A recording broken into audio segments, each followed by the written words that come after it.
जिस दिन बेटा पैदा हुआ है ना उसके 2 दिन बाद मुझे डेंगू हो गया और मैं हॉस्पिटल में एडमिट हो गई। मुझे बड़ा गुस्सा आया। कमेंट्स के अंदर कह रहे हैं एवं शादी फ्रॉड थी, कोई बच्चा नहीं हुआ, कह रहे थे बच्चा होने वाला, खुशखबरी। अब तो इतना अरसा गुजर गया, लोगों को एक एक मिनट याद होता है। मैंने कहा जी बच्चा इस दुनिया में आ चुका है। उससे मिलने गई, फिर जाके उसको उठाया, उसको दिखाया, फेस रिवील उसका किया कि ये है बच्चा। मजे की चीज ये है कि खुद रेंट पे रह रही हैं। जब मुझे डेंगू हुआ है ना उसके बाद मैं उस घर में गई हूँ तो मुझे वो घर मेरा अपना नहीं लगा। मुझे ऐसे लगा जैसे पता नहीं मैं किसके घर आ गई हूँ। मुझे वो गली नहीं अच्छी लगी। बिस्मिल्लाहिर्रहमानिर्रहीम। मैं हूँ हारिस भट्टी। उज़्मा साहिबा जो कि अम्मा बन गई हैं, माशाल्लाह जी अम्मा बन गई हैं। और मैं जब इनके पास आया था तो मैंने कहा था आप सोशल मीडिया पर आएंगी, बताएंगी व्लॉग के ज़रिए। लेकिन जब मैं 2 दिन पहले व्लॉग देखा तो व्लॉग एक लाइनें लगी हुई थी, ये क्या मामला है भाई।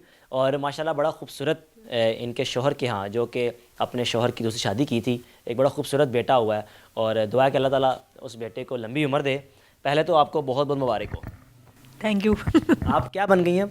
अम्मा बड़ी अम्मा बड़ी अम्मा बन गई हैं जी। क्या मामला है? आना नहीं चाहती थी आप, लेकिन आ भी गई, बता भी दिया। मैंने उसकी शादी भी एक्सपोज नहीं करनी थी, मैंने ये भी नहीं बताना था। लेकिन आपको पता सोसाइटी लोग ना कमेंट्स के अंदर ये पूछना शुरू हो गए कि आपकी जो है दूसरी वो सौतन ही कहते हैं, बहन तो कभी किसी ने नहीं बोला। सौतन कहाँ गई, आपकी कहाँ गई? तो बच्चा करने के लिए जाती हैं ना, पहला बच्चा होता है अपनी अम्मा के घर। तो मैंने नहीं बताया। उसी दौरान जिस दिन बेटा पैदा हुआ है ना उसके 2 दिन बाद मुझे डेंगू हो गया और मैं हॉस्पिटल में एडमिट हो गई। 16 दिन तो मैं हॉस्पिटल के अंदर ही गुजारे, मुझे पता ही नहीं मैं कहाँ हूँ, होश ही नहीं। तो कमेंट्स के अंदर लोग कहना शुरू हो गए कि शादी फेक है। हालांकि आपने शादी के आगे कवरेज की थी, शादी का खाना भी खाया था आपने, हैं? आप बल्कि मेहंदी दाल चावल भी खाए थे और नान गोश्त भी खाया था, बिल्कुल खाया था। मेहंदी पे आए थे, हलीम नान खाया था, तो चावल थे साथ। ये ज़माना, ये सोसाइटी ऐसी है, जब तक आप अपने आप को क्लियर नहीं करते या आपको जीने नहीं देते। उसके बाद बेगम को घर ले आए, फिर भी उन्होंने पूछा कौसर कहाँ, कौसर कहाँ, वो नहीं सामने आती। और मैंने कभी भी अपने व्यूज़ के चक्करों में ये नहीं कहा कि आप अपना फेस दिखाएं या आप सामने आए, कभी भी मैं उसको इंसिस्ट ही नहीं किया। फिर मुझे बड़ा गुस्सा आया। कमेंट्स के अंदर कह रहे हैं एवं शादी फ्रॉड थी, कोई बच्चा नहीं हुआ, कोई कुछ नहीं हुआ, कह रहे थे बच्चा होने वाला, खुशखबरी। अब तो इतना अरसा गुजर गया, लोगों को एक एक मिनट याद होता है। हमसे ज़्यादा हमारी ज़िंदगी के बारे में लोग जानते हैं। हैरान किया कि लोग किस तरह दिलचस्पी रखते हैं कि भई आपने ये करना है। हाँ, तो फिर मैंने बता दिया। मैंने कहा जी बच्चा इस दुनिया में आ चुका है, ठीक है। बल्कि मैं उससे मिलने गई, फिर जाके उसको उठाया, उसको दिखाया, फेस रिवील उसका किया कि ये है बच्चा और ये दुनिया में आ चुका है। और इसको आए हुए 20-25 दिन हो गए हैं। मैं इसलिए नहीं मिलने आ सकी थी, मेरी तबीयत नहीं ठीक थी, तो अब मैं आई हूँ इससे मिलने। तो फिर लोगों को हौसला हो गया, हाँ अभी आ चुका। फिर लोगों ने फिर देखे कमेंट, अच्छा अब नाम क्या रखना है? मीरब कह रही है मैंने नाम रखना है मोहम्मद यूसुफ। उसका अब्बा कह रहा है मैंने रखना है अजलान। अब लोगों को इस बात पे तकलीफ है। जो मीरब कह रही, कोई कह रहा है मीरब वाला नाम रखें, कोई कह रहा है जी उसकी माँ नाम रखे। आप कौन होते हैं उसका नाम रखने वाले? उसकी अम्मा का हक बनता है भाई, जिसका भी हक बनता है रख ले। मैंने तो नहीं कहा कि मैंने रखना है नाम। फिर उसके बाद जनाब अली मैंने कहा कि अब बताना चाहिए। मैंने कहा कि न्यू बेबी आ चुका है। फिर मैंने कहा न्यू बेबी का फेस रिवील। फिर मैंने कहा न्यू बेबी के ये कपड़े। फिर मैंने कहा न्यू बेबी को आज हम लेने जा रहे हैं। फिर लेके आए, वहाँ से मेरी अम्मी मेरा भाई साथ गए, मैंने पूरी रिकॉर्डिंग की। फिर उसको उसके घर छोड़ के आए, जो मेरा घर है वहाँ पे छोड़ा। फिर परसों उससे मिलने गए मैं और मुन्ना। फिर मुन्ने ने भाई को पहली बार उठा लिया। तो मकसद ये है कि लोगों ने मेरा जीना दुबर कर दिया था कि शादी फेक है, कुछ भी नहीं है, ये झूठ है, फ्रॉड है। इसने ऐसे व्यूज़ के लिए, फेमस होने के लिए किया था। फेमस तो मैं पिछले 2 साल से हूँ। 2 साल मैं फेमस किस वजह से हूँ? अपनी स्टोरी की वजह से। लोगों को उस स्टोरी सामने आने के बाद फिर लोगों के लिए जो आप काम कर रही हैं उसकी एक मिसाल नहीं मिलती। घर भी छोड़ दिया। अच्छा, मज़े की चीज़ ये है कि खुद रेंट पे रह रही हैं।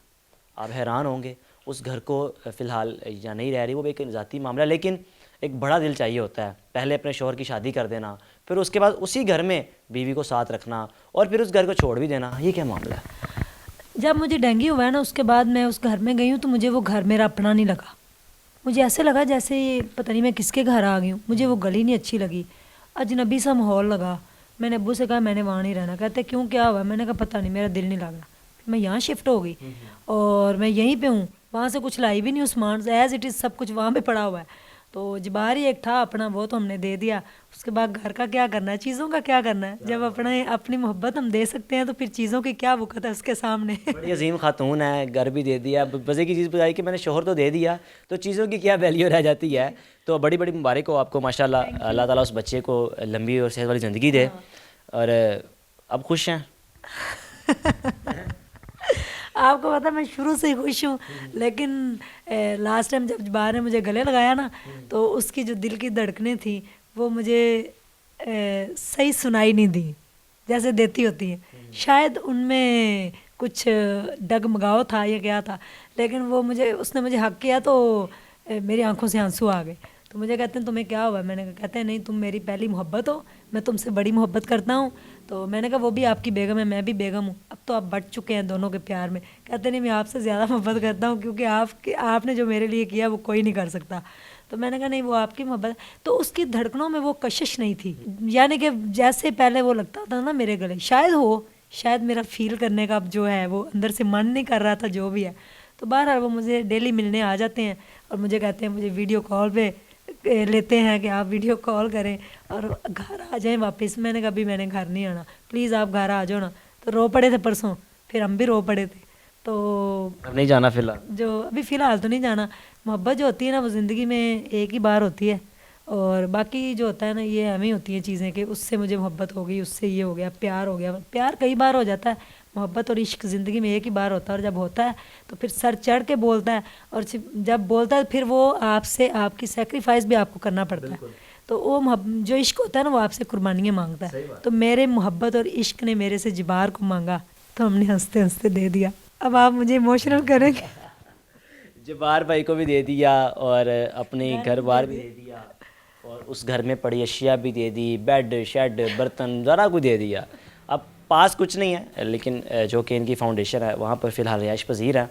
ये पाकिस्तान का वो एक पॉजिटिव फेस है कि इन जैसे चंद लोग और अगर पाकिस्तान को मिल जाएँ तो मैं समझता हूँ कि पाकिस्तान में गुर्बत ख़त्म हो सकती है। क्योंकि इनके जो काम है आप इनका चैनल देखते ही होंगे, आए रोज़ लोगों की मदद करती हैं, लोगों को छतें मुयस्सर करती हैं, बना के देती हैं और राशन प्रोवाइड करती हैं। अल्लाह ताला ने इनको एक वसीला बनाया हुआ है दुनिया में लोगों की हेल्प करने का। और ख़ुद बड़ी सादा खतून है, लिबास भी सादा पहनना, चप्पल सादी, यानी कि ये असल वो लोग होते हैं कि जो खल्क़े कायनात की मदद करते हैं और दर्द दिल रखते हैं। अल्लाह से दुआ है कि अल्लाह ताला इनको तंदुरुस्ती दे, क्योंकि इनका हमारे मुआशरे में रहना एक हमारे मुआशरे के लिए एक अच्छी चीज़ है, और मुआशरे के लिए लकी है कि इन जैसी ख़वातीन हमारे इस मुआशरे में परवान चढ़ रही हैं और लोगों की मदद कर रही हैं। अपने मेज़बान को इजाज़त दीजिए। अल्लाह हाफ़िज़।